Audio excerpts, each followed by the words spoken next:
નમસ્કાર મિત્રો, સ્વાગત છે તમારું આજના તાજા સમાચારોમાં। પીએમ કિસાન યોજનામાં અરજી કરતા ખેડૂતો ધ્યાન આપે। જો તમે અરજી કરતી વખતે આ ભૂલ કરશો તો તમારી અરજી ફગાવી દેવામાં આવશે। ત્યારબાદ રેશન કાર્ડ ધારકો, શું તમને પણ ઘઉં, ચોખા અને બાજરીનો જથ્થો નથી મળતો? તો જાણી લો આ સમાચાર। ત્યારબાદ ખાલી પડેલી 8563 બેઠકો માટે આજથી પુનઃ શાળા પસંદગી શરૂ।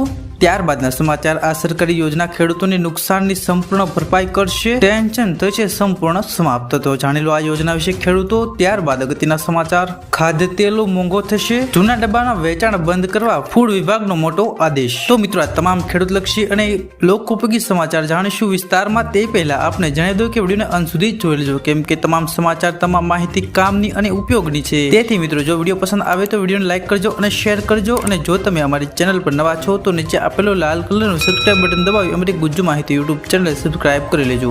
સૌપ્રથમના સમાચાર જોઈએ। પીએમ કિસાન યોજનામાં અરજી કરતા ખેડૂતો, કેન્દ્ર સરકાર દ્વારા જનહિત માટે અનેક યોજનાઓ ચલાવવામાં આવી રહી છે। આવી સ્થિતિમાં સરકાર આપણા ખેડૂતો ભાઈઓ માટે પીએમ કિસાન સન્માન નિધિ યોજના ચલાવી રહી છે। દર વર્ષે ઘણા ખેડૂતો આ યોજના માટે અરજી કરે છે, પરંતુ ઘણા ખેડૂતોને અરજીઓ ફગાવી દેવામાં આવે છે। તે કારણો જાણો જેના કારણે અરજી રદ થઈ છે। સરકાર લાયકાત ધરાવતા ખેડૂતો અને તેમના પરિવારોને ખેતી સંબંધિત વસ્તુઓની ખરીદી માટે નાણાં પ્રદાન કરે છે। આ સાથે જ ઘરની વસ્તુઓ ખરીદવા માટે પણ પૈસા મળશે। આ યોજના 14 ફેબ્રુઆરી 2019ના રોજ વડાપ્રધાન નરેન્દ્ર મોદીએ શરૂ કરી છે। પીએમ કિસાન સન્માન નિધિ યોજનાની અરજી નકારવાના કારણો, ખોટી બેંક વિગતો દાખલ કરવી। અરજી કરતી વખતે ખોટી બેંક વિગતો દાખલ કરવાના કારણે પણ ઘણી વખત તમારી અરજી નકારવામાં આવે છે। તેથી આ માહિતી ભરતી વખતે કાળજીપૂર્વક તપાસો, ત્યારબાદ બાકાત શ્રેણીમાં આવવું। જો તમે યોજના હેઠળ આવતા નથી અથવા તો બાકાત શ્રેણીમાં આવતા નથી તો તમારી અરજી નકારવામાં આવે છે। આવી સ્થિતિમાં પહેલા માપદંડ તપાસો, ત્યારબાદ અરજી કરો, અને બેંક ખાતું આધાર સાથે લિંક નથી તો પણ તમારી અરજી નકારવામાં આવે છે। જો અરજદારનો આધાર નંબર બેંક ખાતા સાથે લિંક નથી તો તમારી અરજી નકારી શકાય છે। ત્યારબાદ ઉંમર મર્યાદા, જો તમારી અરજદારની ઉંમર 18 વર્ષથી ઓછી હોય તો તેમની અરજી નામંજૂર કરવામાં આવે છે। તો ત્યારબાદ છે ઈ-કેવાયસી નહીં। જો અરજદારને ઈ-કેવાયસી નહીં કરાવે તો તે અરજદાર માટે અરજી નકારવામાં આવે છે। તમને જણાવી દઈએ કે આ યોજના લાભાર્થી ખેડૂતોને દર વર્ષે 6000 રૂપિયા આર્થિક સહાય આપવામાં આવે છે।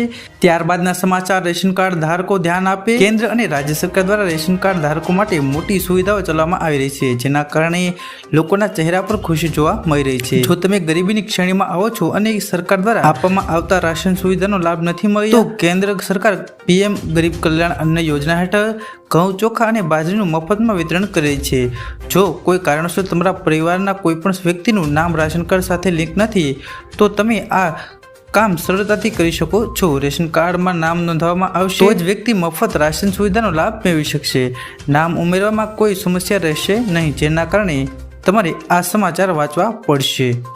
જો તમે પરિણીત છો અને તમારું નામ રેશન કાર્ડ સાથે લિંક નથી તો ચિંતા કરશો નહીં, મામલતદાર ઓફિસે જઈને તમે રેશન કાર્ડમાં નામ ઉમેરી શકો છો।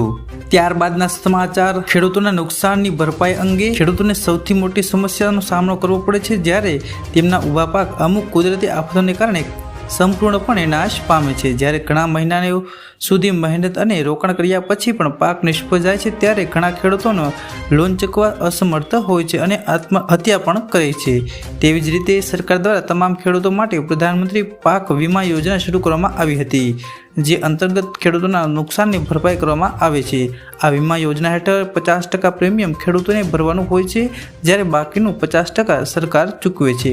આ યોજના માટે અરજી કરવા માટે તમે નજીકની બેંક અથવા તો કૃષિ કાર્યાલયમાં જઈ શકો છો, અને જ્યાં તમને એક ફોર્મ આપવામાં આવશે। અહીં જમીન અને પાક વિશે સંપૂર્ણ માહિતી આપવાની રહેશે। એકવાર પ્રીમિયમ ચૂકવ્યા પછી જો તમારા પાકને કોઈ નુકસાન થાય તો તમને વીમા દ્વારા સંપૂર્ણ વળતર આપવામાં આવે છે, એટલે કે ખેડૂતોની નુકસાનની બચાવથી આ યોજના બનાવી છે। ત્યારબાદના સમાચાર, રાઇટ ટુ એજ્યુકેશન એક્ટ અંતર્ગત પ્રથમ રાઉન્ડમાં ખાલી પડેલી 8563 બેઠકોમાં પ્રવેશ માટે બીજા રાઉન્ડની કાર્યવાહી શરૂ કરાઈ છે। પ્રથમ રાઉન્ડમાં જે વિદ્યાર્થીનો પ્રવેશ નહોતો ફાવ્યો તેવા વિદ્યાર્થીને બીજા રાઉન્ડમાં ભાગ લઈ શકશે। બીજા રાઉન્ડની કાર્યવાહી અંતર્ગત શુક્રવારથી 8મી મે સુધી વિદ્યાર્થીઓ શાળામાં પુનઃ પસંદગી કરી શકશે।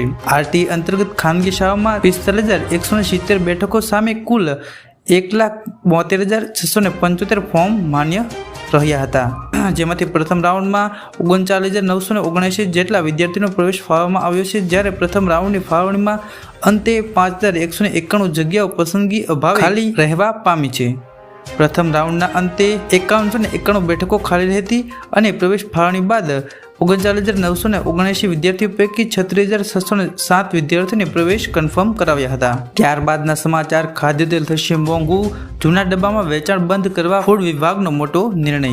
તારીખ 3 ખાદ્ય તેલમાં વખતો વખત સર્જાતી તેજી મંદીના ઉદ્ભવતા ઉહાપોહ વચ્ચે તેલ મિલરો વેપારીઓ માટે હવે નવો પડકાર સર્જાવાનો એંધાણ છે. ખાદ્ય તેલનું જૂના ડબ્બામાં વેચાણ બંધ કરવાના અને કડક ચેકિંગ હાથ ધરવાનો પરિપત્ર ફૂડ એન્ડ ડ્રગ્સ કમિશનર દ્વારા જારી કરવામાં આવ્યો છે.